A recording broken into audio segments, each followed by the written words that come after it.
মণ্ডলীক হয়তৰ স্তম্ভ আৰু ভেটি বুলি কিয় কোৱা হৈছে?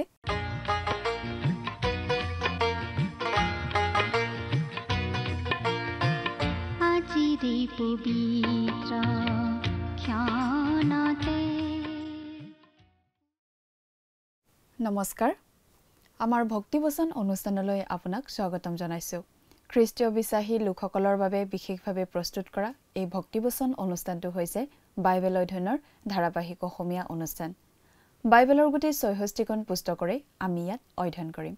এই অনুষ্ঠানটো নিয়মিতভাৱে শুনি থাকিলে আমাৰ দৰ্শকসকলে গোটেইখন বাইবেল চোৱাৰ আৰু বুজি পোৱাৰ এটা সুযোগ পাব।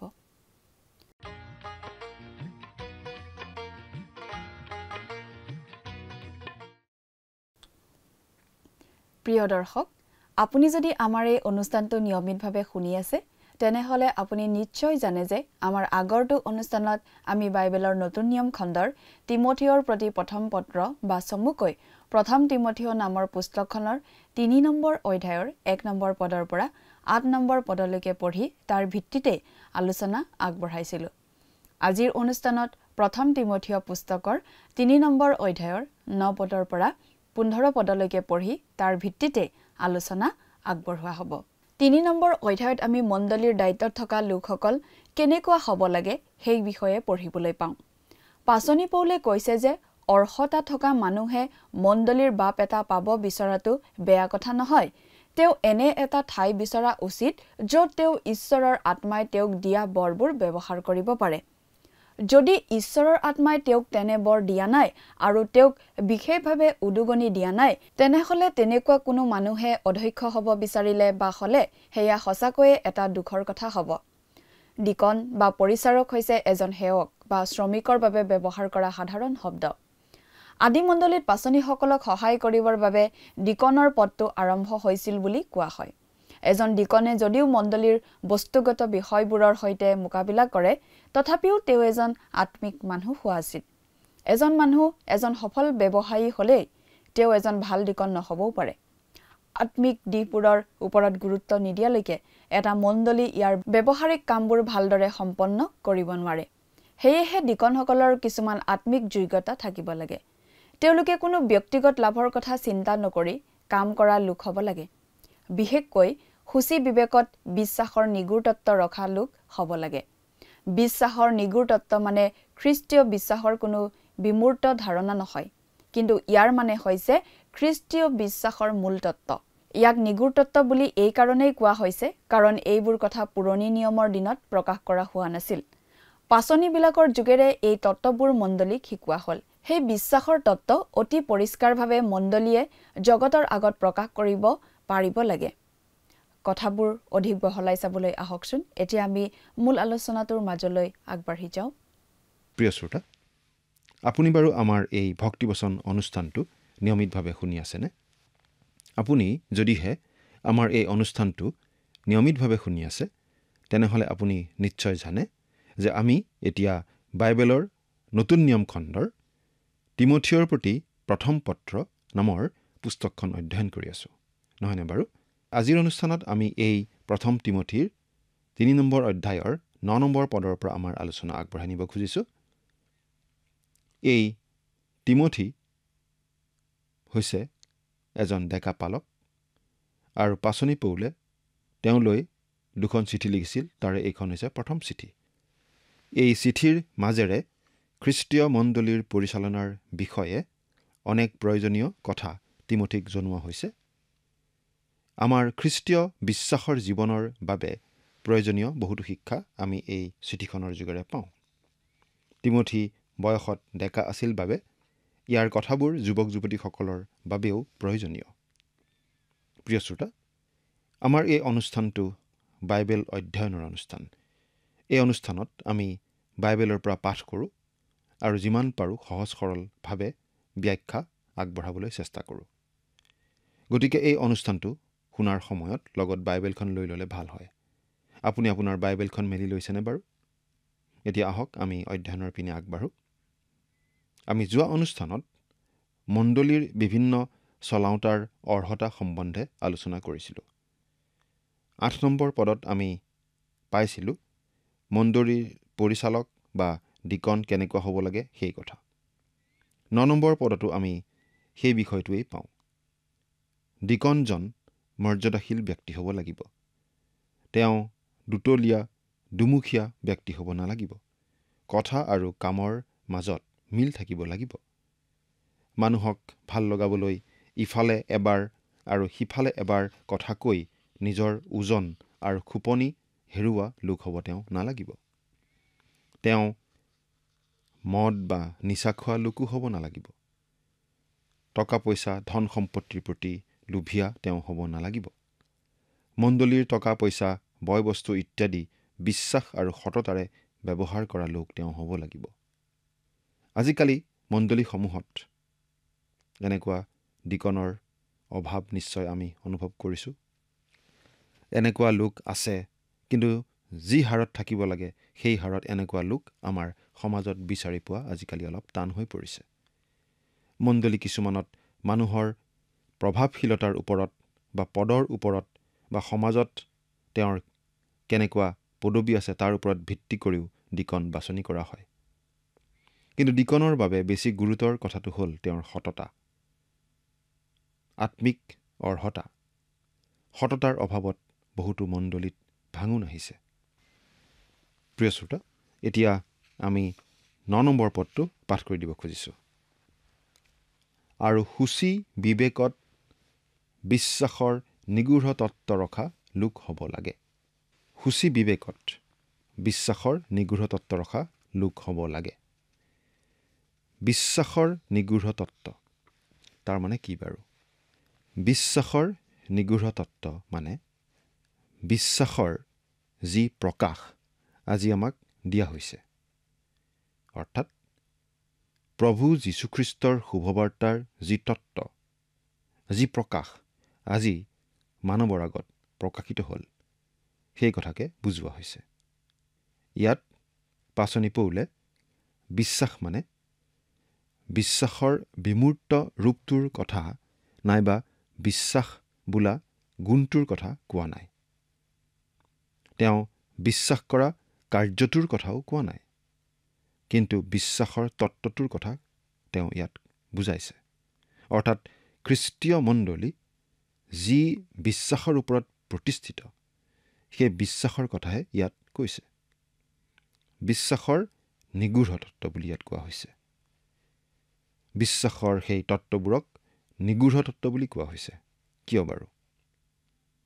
বিশ্বাসৰ এই তত্ত্ববোৰ নিগূঢ় তত্ত্ব এই কাৰণেই, কাৰণ এই তত্ত্ববোৰ পুৰণি নিয়মৰ দিনত প্ৰকাশ কৰা হোৱা নাছিল, কিন্তু এতিয়া নতুন নিয়মৰ দিনতহে প্ৰকাশিত হৈছে। গতিকে এইবোৰ নিগূঢ় তত্ত্ব। আমি পাচনিৰ কৰ্মত পঢ়িবলৈ পাওঁ যে আদিমণ্ডলীয়ে পাচনিসকলৰ শিক্ষাতেই খোপনি লৈ চলিছিল। অৰ্থাৎ আদিমণ্ডলীৰ বিশ্বাসৰ ভেটি আছিল পাচনিসকলে দিয়া শিক্ষা, পাচনিসকলে শিকোৱা তত্ত্ব। সেয়েই আছিল আদিমণ্ডলীৰ বিশ্বাসৰ তত্ত্ব। আজি খ্ৰীষ্টীয় মণ্ডলীৰো বিশ্বাসৰ তত্ত্ব এয়েই হোৱা উচিত, আৰু এই বিশ্বাসকেই খ্ৰীষ্টীয় মণ্ডলীয়ে জগতৰ আগত প্ৰকাশ কৰা উচিত।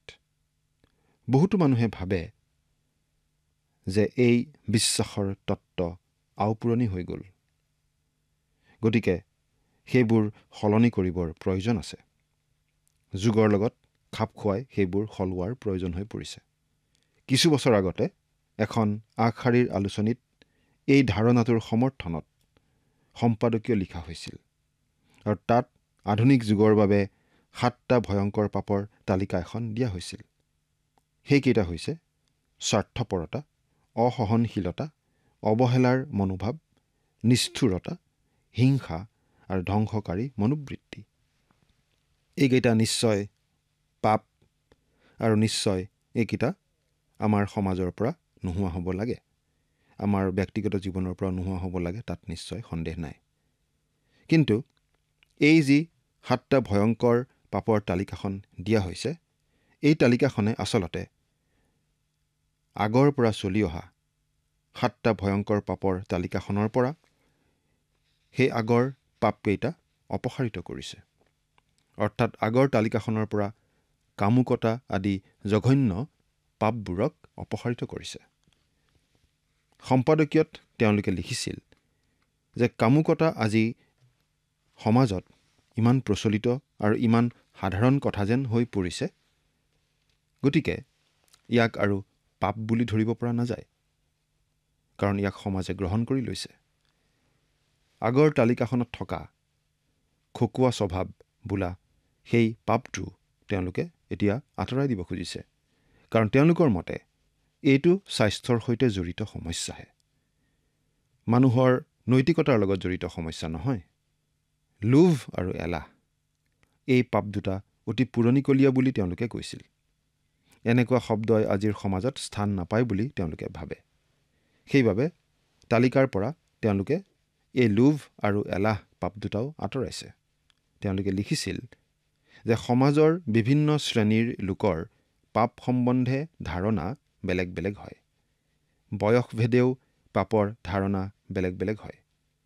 সকলো মানুহৰ মনত পাপৰ ধাৰণা একে নহয়। সেই সম্পাদকীয়টোৰ সামৰণিত লিখা হৈছিল যে পাপৰ পুৰণি নামবোৰ আওপুৰণি হৈ গৈছে আৰু সেইবোৰ আজিৰ যুগৰ লগত খাপ খুৱাবলৈ নতুন নাম দিব লগা হৈছে। অৱশ্যে পাপৰ ধাৰণাটো ধৰি ৰাখিব লাগে বুলি সেই সম্পাদকীয়ত মত দিয়া হৈছিল।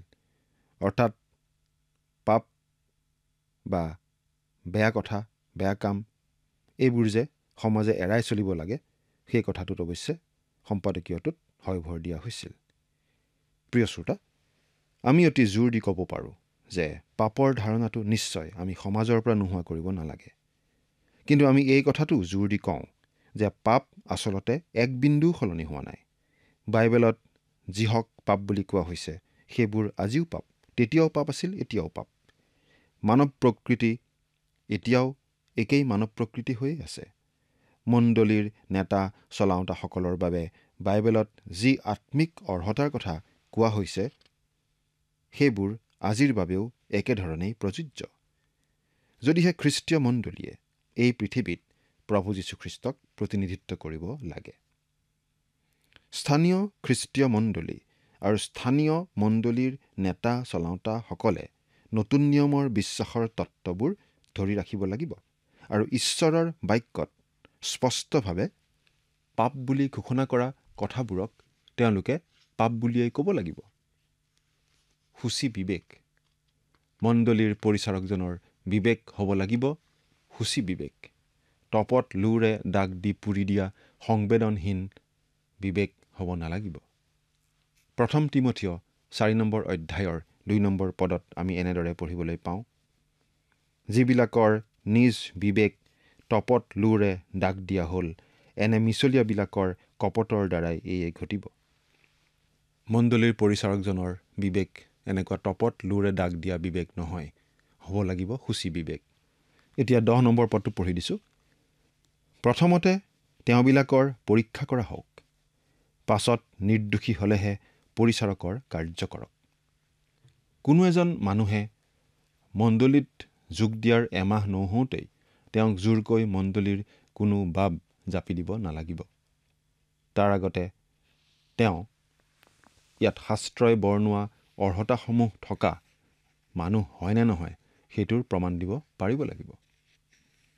এতিয়া পাচনি পৌলে মণ্ডলীৰ পৰিচাৰকসকলৰ ভাৰ্যাসকলৰ বিষয়ে ক'ব খুজিছে। পৰিচাৰকৰ ভাৰ্যাসকলৰো এটা বিশেষ মানদণ্ড থাকিব লাগিব, তেওঁলোকৰো বিশেষ দায়িত্ব আছে। 11 নম্বৰ পদ পঢ়ি দিছোঁ। পৰিচাৰিকা তিৰোতাবিলাকো ধীৰ, নিৰপবাদক, পৰিমিতভোগী আৰু সকলো বিষয়ত বিশ্বাসিনী হ'ব লাগে। ধীৰ, তেওঁলোক হ'ব লাগিব ধীৰ স্থিৰ, সহজে ধৈৰ্য নেহেৰুৱা, শান্তশিষ্ট স্বভাৱৰ। নিৰপবাদক অৰ্থাৎ তেওঁলোকে অপবাদ কৰি ফুৰা তিৰোতা হ'ব নালাগিব। অৰ্থাৎ তেওঁলোকে পৰচৰ্চা কৰি ফুৰা হ'ব নালাগিব। পৰচৰ্চা কৰি ফুৰা ডিকনৰ ভাৰ্যাবোৰে মণ্ডলীত নানা ধৰণৰ সমস্যাৰ সৃষ্টি কৰিব পাৰে।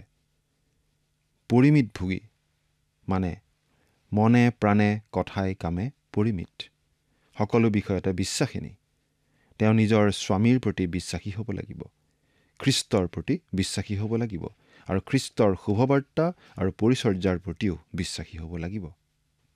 12 আৰু 13 নম্বৰ পদ।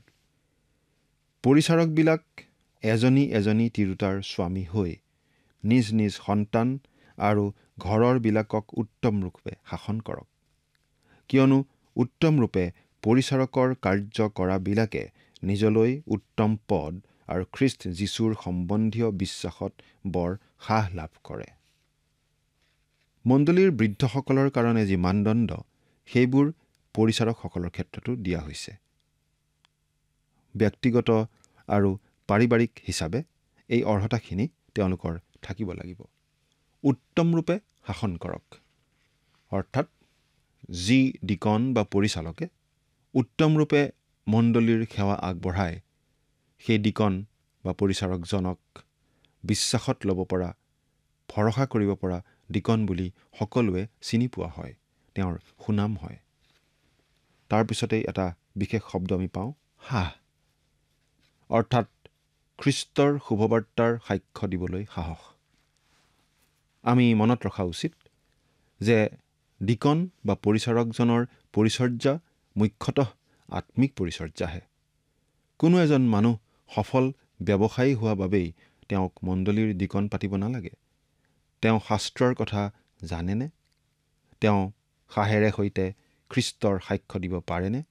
সেইবোৰ চাব লাগে। তদুপৰি ইয়াত যি অৰ্হতাৰ কথা কোৱা হৈছে, সেই অৰ্হতাবোৰ তেওঁৰ গাত আছেনে নাই, সেই কথা পৰীক্ষা কৰি চাইহে ডিকন নিৰ্বাচন কৰিব লাগে। এতিয়া আমি 14 নম্বৰ পদটো পাঠ কৰি দিম।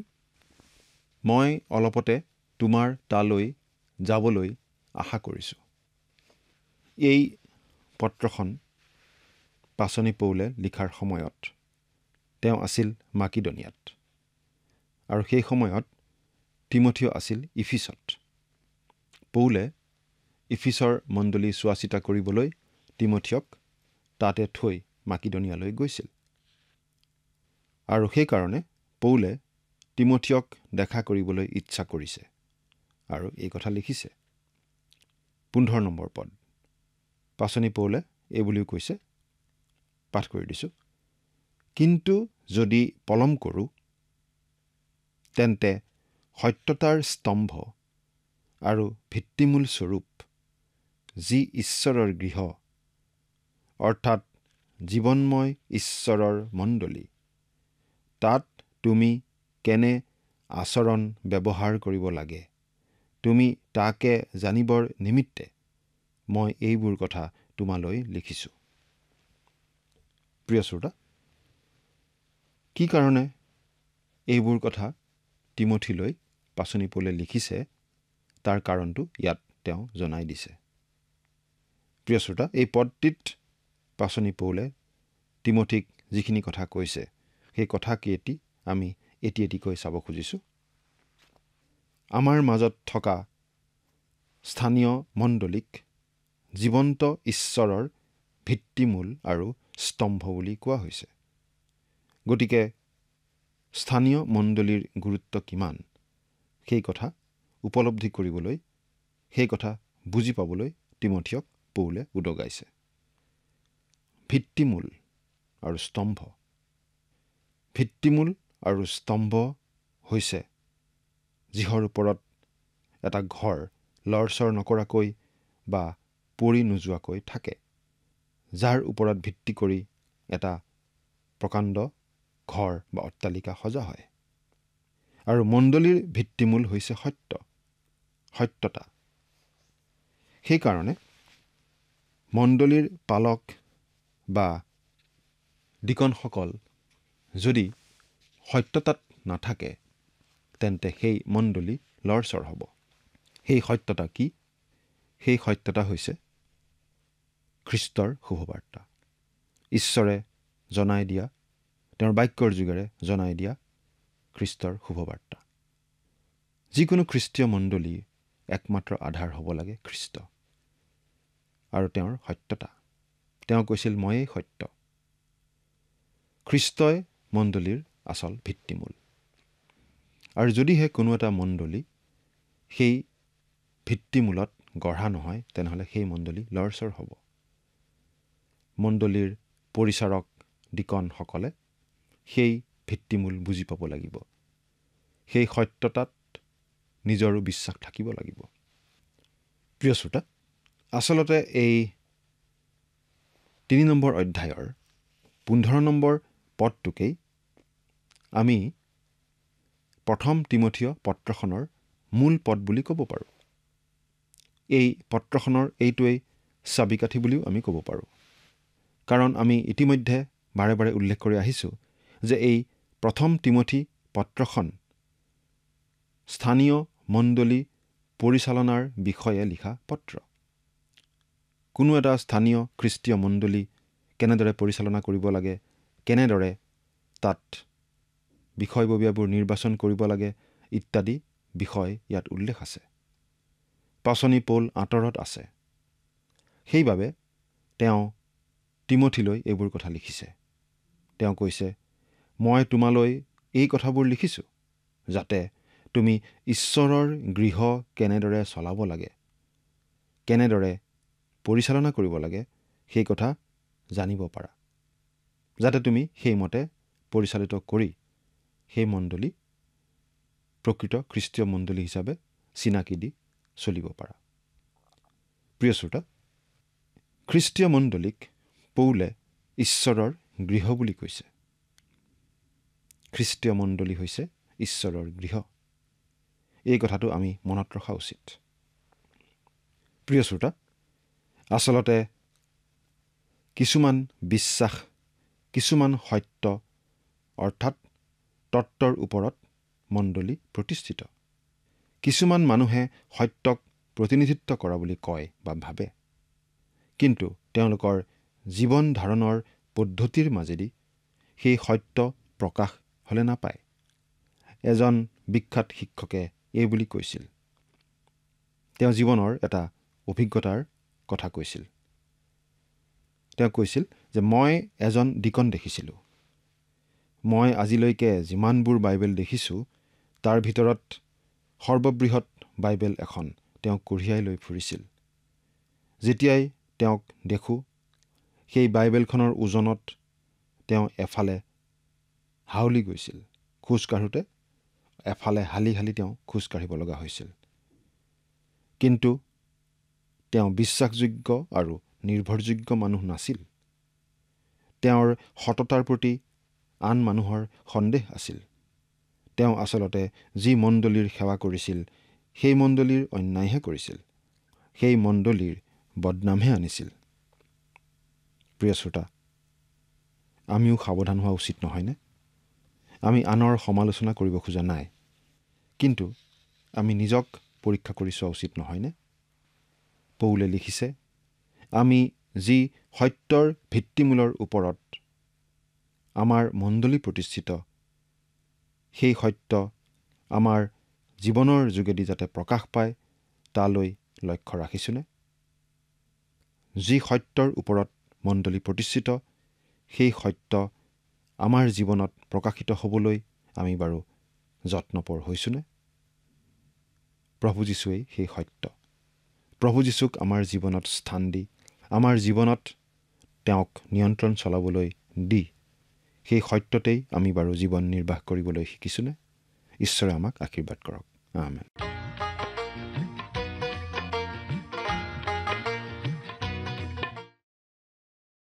শয়তানৰ প্ৰলোভনত ভুল গৈ হৱাই প্ৰথমে নিষিদ্ধ বৃক্ষৰ ফলটো খাইছিল, তাৰ পাছত আদমকো দিছিল। গতিকে হৱাৰ সেই পাপৰ যোগেদিয়ে পাপ জগতলৈ আহিছিল। এতিয়া প্ৰতিবাৰে এগৰাকী নাৰীয়ে সন্তান জন্ম দিয়াৰ দ্বাৰা, কাৰণ মৰিয়মে ত্ৰাণকৰ্তা যীশুক জন্ম দি জগতলৈ আনিছিল, গতিকে মহিলাই জগতলৈ পাপ আনিছিল বুলি কোৱাৰ লগতে আমি এই কথাটো যোগ দিবলৈ সাজু থাকিব লাগিব যে মহিলাই জগতলৈ ত্ৰাণকৰ্তা জনাকো আনিছিল। কোনো পুৰুষে আমাক ত্ৰাণকৰ্তা প্ৰদান কৰা নাছিল, এগৰাকী মহিলাইহে কৰিছিল। কিন্তু প্ৰতিজন ব্যক্তিগত মহিলাই বিশ্বাসৰ দ্বাৰা পৰিত্ৰাণ পায়, যিদৰে প্ৰতিজন পুৰুষে বিশ্বাসৰ দ্বাৰা পৰিত্ৰাণ পায়। পুৰুষৰ দৰেই মহিলায়ো প্ৰেম আৰু পবিত্ৰতাত বৃদ্ধি পাব লাগে। প্ৰিয় দৰ্শক, আজিলৈ আমাৰ অনুষ্ঠানটো ইমানতে সামৰণি মাৰিব খুজিছোঁ।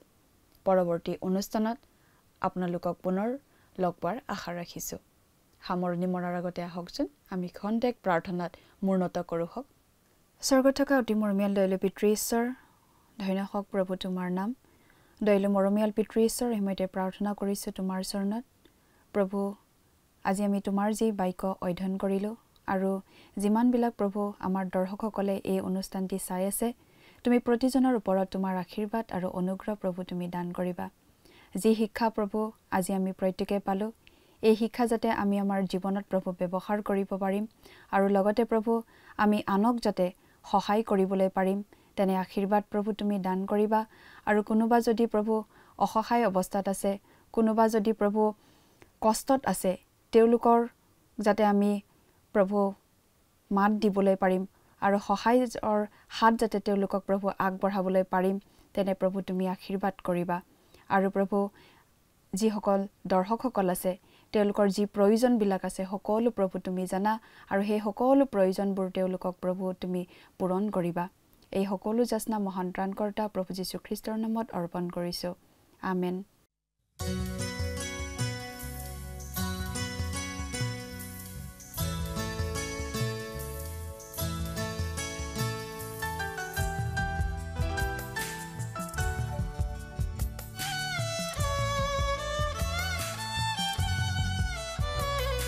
হৃদয় কিয় তুমি ইমান উকৰাটো দিহহাৰা, তুমি আজি ৰখিয়ানো হোৱাৰ দৰে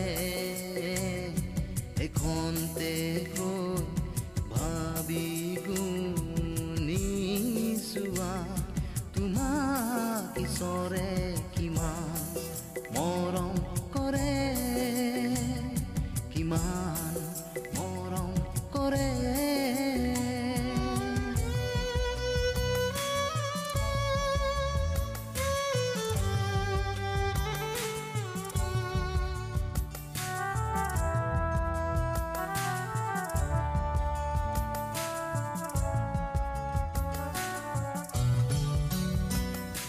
হৃদয় কিয় তুমি ইমান উকৰাটো দিহহাৰা, তুমি আজি ৰখিয়ানো হোৱাৰ দৰে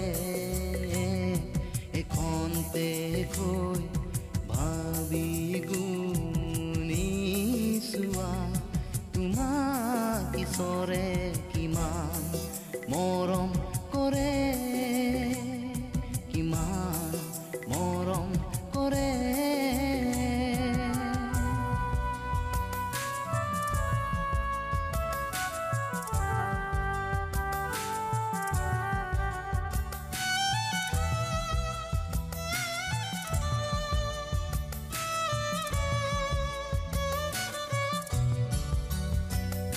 যিচুক গ্ৰহণ কৰা, শান্তি জীৱন পাবা, যিচুৰ তেজৰ গুণে তুমি। প্ৰিয় শ্ৰোতা দৰ্শক, আশা কৰোঁ ভক্তিবচন অনুষ্ঠানটি উপভোগ কৰি আপোনাৰ নিশ্চয় ভাল লাগিছে। এই বিষয়ে আপোনাৰ মতামত জানিব পাৰিলে আমি নথৈ আনন্দিত হ'ম। আপোনাৰ যদি আমাৰ এই অনুষ্ঠানটি উপভোগ কৰি ভাল লাগিছে, তেন্তে অনুগ্ৰহ কৰি আমালৈ এটি মিছ কল দিয়কচোন। আপোনাৰ এটা মিছ কল আমাৰ বাবে অতি মূল্যৱান। প্ৰতিটো মিছ কল দিয়া সকলৰ মাজৰ পৰা এজন বিশেষ দৰ্শকক বাছি লৈ সপ্তাহৰ শেষত পুৰস্কৃতও কৰা হ'ব। মিছ কল দিয়া নম্বৰটো হৈছে 04449081 আপোনাৰ যদি কিবা প্ৰাৰ্থনাৰ বিষয় থাকে বা অধিক জানিবলৈ ইচ্ছা কৰে, তেন্তে টেলিফোনৰ মাধ্যমেৰেও আমাক যোগাযোগ কৰিব পাৰে। আমাৰ টেলিফোন নম্বৰটো হৈছে 7429840242। আপুনি আমালৈ ইমেইল অথবা পত্ৰযোগেও যোগাযোগ কৰিব পাৰে। তাৰ বাবে আমাৰ ইমেইল ID আৰু পোষ্টেল এড্ৰেছটো টিভি পৰ্দাত চাই লওকচোন।